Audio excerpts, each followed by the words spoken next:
Kechki taomga nima ovqat tayyorlasam ekan deb o'ylayotgan bo'lsanglar, tovuq oyoqlarini shu usulda tayyorlab ko'ringlar. Tovuq oyoqchalarini yaxshilab yuvib, tuz, ziravorli sepib, aralashtirib, qizib turgan yog'da ikki tomonini qizartirib, yarim kosa suv quyib, 30-35 minutga past olovga dimlab qo'yamiz. 4 ta yoki 5 ta kartoshkani pishirib, pyure qilib olamiz. Pishib chiqqan tovuq oyoqlarini go'shtini suyagidan vilka yordamida ajratib, maydalab olamiz. Suyagini alohida olib qo'yib, maydalangan go'shtga pyure, tuz, paprika, murch sepib, vaqt sinovidan o'tgan cho'zilib chiqadigan pure milkini sirini qirg'ichdan chiqazib, solib, ezib aralashtiramiz.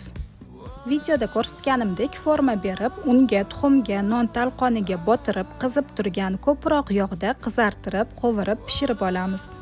Usti xrustyashi, ichidagi sirlari cho'zilib turadigan mazali taom tayyor.